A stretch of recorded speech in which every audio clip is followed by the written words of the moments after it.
جمعے کے دن والدین کی قبر پر جانا، کیا جمعہ کے دن والدین میں سے کسی کی قبر کی زیارت کی کوئی خاص فضیلت ہے؟ ارسلان صاحب راولپنڈی سے۔ نہیں جناب، لوگ آج کل جمعے کے دن یا عید کے دن قبرستان جا رہے ہوتے ہیں، اس کی کوئی حیثیت نہیں ہے۔ کسی بھی دن جب چاہیں آپ قبرستان چلے جائیں، اپنے والدین یا بزرگوں کی قبر پہ بھی جا سکتے ہیں، ان کے لیے دعا کریں وہاں جا کے، اور قبرستان جانا چاہیے۔ حدیث میں آتا ہے زورھا فإنھا تذکر الآخرہ، قبرستان کی زیارت کیا کرو، اس سے آخرت کی یاد تازہ ہوتی ہے۔ لیکن اس کے لیے دن متعین نہیں ہے۔ جمعے کو اس نیت سے جانا کہ اس دن ثواب زیادہ ملے گا، تو یہ پھر بدعت ہے۔ والد کی وفات کے بعد روزانہ قبرستان جانا۔ میرے والد کو کے انتقال کو 8 مہینے ہو گئے ہیں، میں روزانہ قبرستان جاتا ہوں، وہاں جا کر سورہ یاسین وغیرہ پڑھتا ہوں، تو کیا روزانہ وہاں جانا بدعت ہے؟ بہت سے لوگ اس سے روکتے بھی ہیں۔ یونس صاحب انڈیا سے۔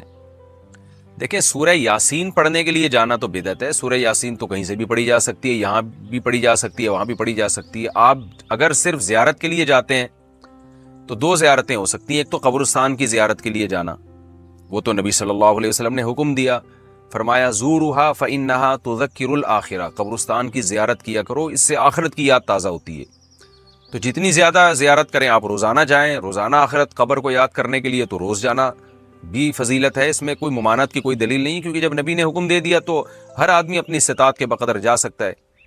دوسرا مسئلہ ہے اسپیشل والد کی قبر کے لیے جانا، تو اس کا بھی حدیث سے ہمیں ثبوت ملتا ہے۔ نبی صلی اللہ علیہ وسلم نے اللہ سے اجازت مانگی کہ اپنی والدہ کی قبر کی آپ کو اجازت دی جائے، ان کی زیارت کی، تو اللہ نے اجازت دے دی۔ تو والدہ سے محبت تھی، اسی وجہ سے رسول اللہ صلی اللہ علیہ وسلم اپنی والدہ کی قبر کی زیارت کے لیے گئے۔ تو انسان کو جس سے محبت ہوتی ہے، ظاہر ہے اس کی ہر چیز سے محبت ہوتی ہے۔ تو والد سے اگر آپ کو محبت ہے تو ان کی قبر کی زیارت کا دل چاہتا ہے انسان کا، میں جا کے اپنے والد کی قبر کی زیارت کروں۔ لیکن اسپیشل دعا مانگنا کے لیے جانا یا تلاوت کے لیے جانا، اس میں جانے کی ضرورت نہیں ہے۔ وہ دعا ہر جگہ سے قبول ہوتی ہے، ایصال ثواب ہر جگہ سے ہوتا ہے۔ تو اس نیت سے آپ نہ جائیں، ہاں جانے کے بعد آپ وہاں دعا کریں یا کچھ تلاوت کر لیں تو وہ جائز ہے۔ ایک ہے گئے اور آپ کو خیال آیا کہ خاموش بیٹھنے سے بہتر ہے کہ میں اپنے والد کے لیے دعا کروں، تو یہ بہت اچھی بات ہے۔ لیکن یہ سمجھنا کہ وہیں جا کے تلاوت کروں گا تو زیادہ فائدہ ہوگا، وہیں جا کے دعا مانگوں گا، تو ٹھیک ہے، وہاں جا کے دعا مانگنے میں ذرا استحضار زیادہ ہوتا ہے، اس لحاظ سے تو بہرحال فائدے کی چیز ہے، لیکن ایسی چیزیں آہستہ آہستہ بدعت بن جاتی ہیں۔ تو اس لیے آپ روزانہ والد صاحب کی قبر کی زیارت کریں تو کوئی گناہ نہیں ہے، لیکن اس زیارت کی بیس والد صاحب سے محبت ہونی چاہیے۔ پھر وہاں جا کے فضول بیٹھنے کے بجائے آپ سورہ یاسین پڑھ لیں یا دعا مانگ لیں والد صاحب کے لیے، تو یہ بھی ایک ثواب کا عمل ہے، اس کے بھی ناجائز ہونے کی کوئی دلیل نہیں ہے۔ لیکن یہ کانسیپٹ کہ یہاں سے ثواب پہنچاؤں گا تو کم پہنچے گا، وہاں جا کے یاسین پڑھوں گا تو زیادہ ثواب ملے گا، یہ تصور 100% غلط ہے۔ قبرستان میں ہاتھ اٹھا کر دعا کرنا، کیا قبرستان میں ہاتھ اٹھا کر دعا کر سکتے ہیں؟ کر سکتے ہیں، ناجائز ہونے کی کوئی دلیل نہیں ہے۔ البتہ جہاں یہ خطرہ ہو، شرک کا وہم ہو، جیسے کوئی مزار ہے یا ایسا قبرستان ہے جہاں لوگ مردوں سے دعائیں مانگتے ہیں، وہاں آپ بھی ہاتھ اٹھا کے دعا مانگو گے تو یہ وہم ہو سکتا ہے کہ آپ بھی قبر سے مانگ رہے ہو۔ تو ایسی وہم والی جگہوں پہ بہتر یہی ہے کہ ہاتھ اٹھا کے دعا نہ مانگی جائے، تاکہ شرک کا دروازہ نہ کھلے اور لوگ آپ کے بارے میں بدگمان نہ ہو۔ لیکن جہاں ایسا نہیں ہے، جیسے سعودی عرب میں تو اس کا تصور نہیں ہے کوئی قبر سے مانگ رہا ہو، تو وہاں اللہ کا فضل ہے کہ یہ قبر پرستی نہیں ہے وہاں، جیسے ہمارے انڈیا پاکستان میں جو بدعتیوں نے شروع کی ہوئی ہے۔ سعودی عرب میں تصور نہیں ہے۔ اب وہاں اگر کوئی ہاتھ اٹھا کے دعا مانگ رہا ہے تو کوئی وہم بھی نہیں کر سکتا کہ قبر سے مانگ رہا ہے، لیکن بہرحال ذرا سا بھی وہم کا اندیشہ ہو کہ قبر سے تو نہیں مانگ رہا، تو پھر ہاتھ اٹھا کے دعا نہیں مانگنی چاہیے۔ میرا معمول یہ ہے کہ میں جب قبر پہ دعا مانگتا ہوں تو ہاتھ جب اٹھاتا ہوں تو رخ قبلے کی طرف کر لیتا ہوں۔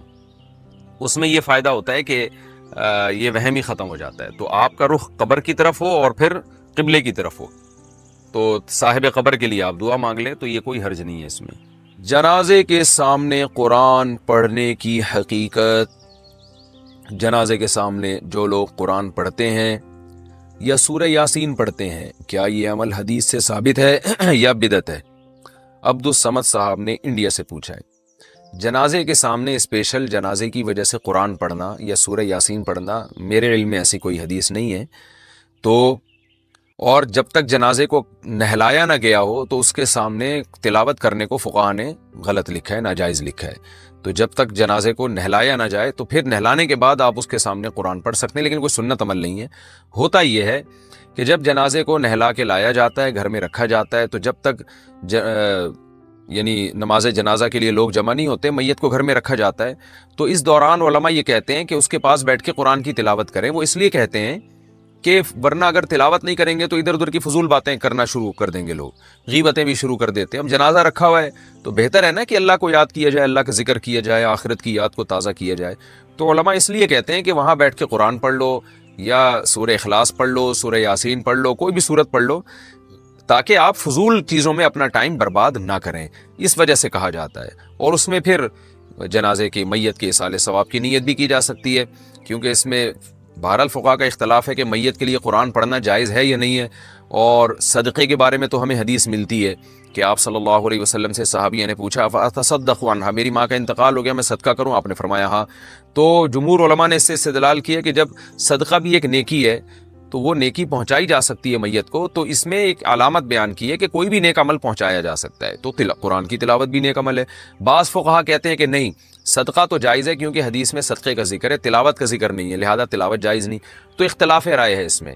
بر صغیر میں چونکہ فقہ حنفی کو فالو کیا جاتا ہے، اور میری رائے میں فقہ حنفی کی دلیل بہت مضبوط ہے، کیونکہ احادیث میں آپ صلی اللہ علیہ وسلم نے ہمیشہ اصول یہ رہا ہے کہ جزئیے کے ضمن میں کلیات سکھائے جاتے ہیں۔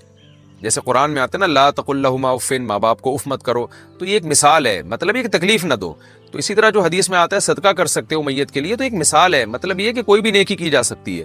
اور دوسری بات یہ کہ حنفیہ کا جو قول ہے نا، اس میں ذرا وسعت زیادہ ہے، اللہ کی رحمت کو آپ پھیلا دیتے ہیں کہ بھئی اگر میت کے لیے تلاوت بھی جائز ہونے کا ہم فتویٰ دیں گے تو اس سے اس بہانے لوگ تلاوت کریں گے، ثواب حاصل کریں گے، اور اللہ سے امید ہے کہ اللہ اس میت کو اس ثواب پہنچائے گا، تو اچھا ہے نا، اللہ کی رحمت سے اچھی امیدیں لگائیں۔ تو ویسے بھی شریعت کا مزاج ہے کہ جس چیز میں رحمت والا عنصر غالب ہو اس قول پہ آپ کو فتویٰ دینا چاہیے، یہ ہماری رائے ہے۔ اگر کوئی اس سے اختلاف کرتا ہے تو وہ اس کا اپنا مسئلہ ہے۔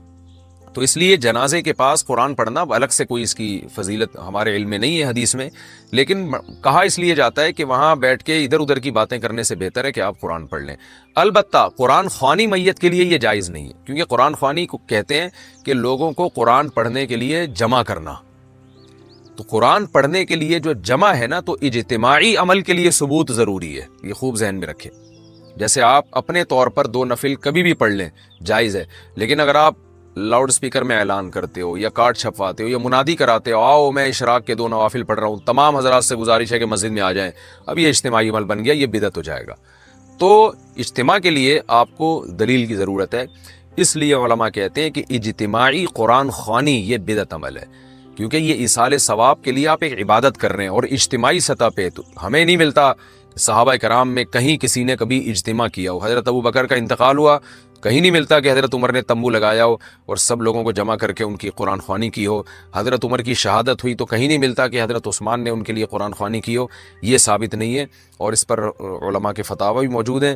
البتہ برکت کے لیے قرآن خوانی ایک الگ چیز ہے، برکت کے لیے یعنی مکان دکان کی برکت میں جو قرآن خوانی ہے وہ عبادت نہیں ہے، وہ از قبیل رقیہ ہے، رقیہ دم، تو اس کے لیے ثبوت کی ضرورت نہیں ہے۔ لیکن بہرحال بعض علماء اس کو بھی بدعت اس لیے کہتے ہیں، بدعت تو نہیں، یعنی بدعت کی تائید کا ذریعہ بنتی ہے۔ تو بعض علماء کہتے ہیں کہ اس زمانے میں برکت کے لیے بھی قرآن خوانی نہیں کرنی چاہیے، بلکہ برکت کے لیے گھر کے اپنے لوگ مل کے قرآن پڑھ لیں یا نماز پڑھ لیں یا دعا مانگ لیں۔ لیکن بہرحال اگر کوئی برکت کے لیے قرآن خوانی کرواتا بھی ہے تو اس کی بہرحال گنجائش موجود ہے، احتیاط اسی میں ہے کہ اس کو ترک کیا جائے، کیونکہ لوگ ایصال ثواب اور برکت والی قرآن خوانی میں فرق محسوس نہیں کرتے، تو وہ دونوں کے ایک ہی سمجھتے ہیں، اس سے پھر بدعت کی تائید ہوتی ہے۔